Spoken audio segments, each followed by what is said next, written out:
அனைவருக்கும் அன்பு வணக்கம். ஆன்மீகம் என்பது ஒரு அனுபவம். நாம் எத்தனை கோயிலுக்கு வேண்டுமானாலும் போகலாம், எவ்வளவு பூஜைகள் வேண்டுமானாலும் செய்யலாம், எத்தனை பக்தி இலக்கியங்களை வேண்டுமானாலும் நாம் படித்து முடிக்கலாம். ஆனால் இவை அத்தனையும் நமக்கு தர வேண்டிய பயன், தரக்கூடிய பயன் என்ன அப்படின்னு சொன்னால் இறை அனுபவம் தான். இறை அனுபவத்தை நாம் முழுவதுமாக பெறுகிற பொழுது தான் இவை அத்தனையும் நமக்கு பயன் தந்தது அப்படின்னு சொல்ல முடியும். அப்படி ஒரு அனுபவத்தை நேற்றைய தினம் நான் பெற்றேன். என்னுடைய குடும்ப நண்பர் திரு கோகுல் அவர்களுடைய வீட்டுக்கு நான் நேற்றைய தினம் போயிருந்தேன். அவங்க வீட்டில் ஸ்ரீ ஜெயந்தி வைபவம், கிருஷ்ண ஜெயந்தி வைபவம் நடந்துக்கிட்டு இருந்தது. அவருடைய வீடு திருவள்ளூர் வீரராகவ பெருமாள் கோயிலுக்கு நேர் எதிர்க்க இருக்குது. எனக்கு என்னமோ அந்த வீடை பார்க்கிற பொழுது அது வீடு மாதிரியே என்னுடைய கண்களுக்கு காட்சி தரலை. பூலோகத்தில் இருக்கிற ஏதோ ஒரு வீடு போலவே எனக்கு தோணலை. அது ஒரு கோலோகமாகத்தான் இருந்தது. ஏன்னா அவருடைய பேரும் கோகுல் தானே, அதனால் அது ஒரு கோகுலமாகவே என்னுடைய கண்களுக்கு காட்சி கொடுத்தது, அகக்கண்களுக்கும் மனக்கண்களுக்கும். காரணம், அங்கே அவர்கள் கிருஷ்ணனை ஆராதித்த முறை, கொண்டாடிய அந்த முறை, அதையெல்லாம் தாண்டி கிருஷ்ணனை அவர்கள் வீட்டில் ஒரு செல்ல பிள்ளையாகவே அவர்கள் பாவித்து கொண்டிருக்கிறார்கள் என்று தெரிந்த பொழுது என் கண்களிலிருந்து வந்த கண்ணீரை என்னால் கட்டுப்படுத்தவே முடியல.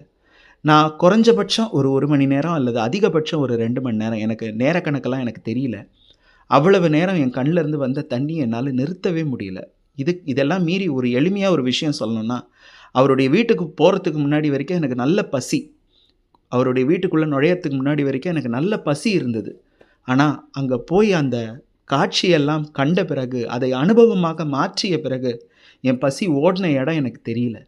4 மணி நேரம் எனக்கு சுத்தமாக பசியே எடுக்கலை. அவர் வீட்டில் இருந்த அந்த 4 மணி நேரமும் எனக்கு சுத்தமாக பசியே எடுக்கலை. ஸ்ரீ ஜெயந்தியை முன்னிட்டு அவருடைய வீட்டில் பஜனை ஏற்பாடு பண்ணியிருந்தாங்க, நாம சங்கீர்த்தனம், பக்தி சொற்பொழிவு, அதெல்லாம் முடிந்த பிறகு அடியார்களுக்கு திரு அமுது பாலிப்பதுன்னு அப்படின்னு எல்லாமே நடந்துக்கிட்டு இருந்தது.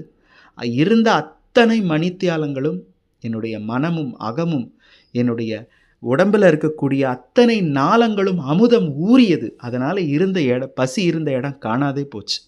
நீங்களும் பாருங்கள், திரும்புகிற இடமெல்லாம் கிருஷ்ணமயமாக இருக்கக்கூடிய அந்த அற்புத காட்சியை பாருங்கள். மகாபாரத கதையில் ஒரு பகுதி ஒன்று வரும். அங்கே அவருக்கும் கிருஷ்ணனுக்கும், ஸ்ரீகிருஷ்ணனுக்கும் சகாதேவனுக்கும் இடையிலே நடக்கக்கூடிய ஒரு சம்பாஷணை. பாரத கதையில் கிருஷ்ணன் தூதுன்னே ஒரு பகுதி இருக்குது. 12 ஆண்டு கால வனவாசத்தையும் 1 ஆண்டு கால அக்ஞாதவாசத்தையும் முடித்த பிறகு பஞ்சபாண்டவர்களுக்கு தேவையான பாதி ராஜ்யத்தை கேட்டு பெறுவதற்காக பெருமான் போகக்கூடிய அந்த இடம். அதற்கு முன்னாடி பஞ்சபாண்டவர்களோடு சேர்ந்து அவர் கலந்தாலோசிக்கிறார். அப்போது அவருக்கும் சகாதேவனுக்கும் நடந்த ஒரு சம்பாஷணையினுடைய முடிவாக ஸ்ரீகிருஷ்ணன் 16,000 உருவத்தை எடுத்து நிற்கிறார். பார்க்கிற இடமெல்லாம் கிருஷ்ணமயமாக காட்சி தந்ததுன்னு மகாபாரத கதையில் வில்லிபுத்தூரார் எழுதுகிறார். சகாதேவனுக்காக பெருமான் தன்னுடைய நிஜரூப தரிசனத்தையும் அதோடு இருந்து தன்னுடைய 16,000 ரூப தரிசனத்தையும் காட்டுறார். திரும்பின பக்கமெல்லாம் கண்ணனாக காட்சி அளிக்கிறார். அந்த காட்சியை நான் படிச்சிருக்கிறேன். ஆனால் முதல் முறையாக நான் அனுபவமாக கோகுலண்ணா வீட்டில் தான் பார்த்தேன்.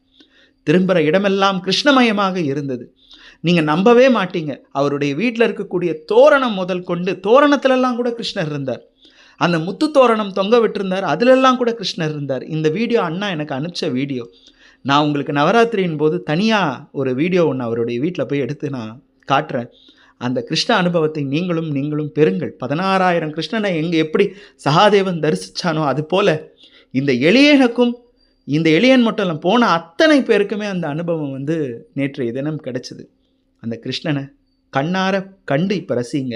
இன்னும் சில நாட்களில் நான் நவராத்திரி நடக்கிற பொழுது அண்ணாவோட வீட்டுக்கு போய் அந்த காட்சி மொத்தத்தையும் உங்களுடைய கண்களுக்கு குறைஞ்சது ஒரு 1/2 மணி நேரமாவது அவருடைய வீட்டில் அந்த வீடியோவை எடுத்து நான் உங்களுக்கு போடுறேன்.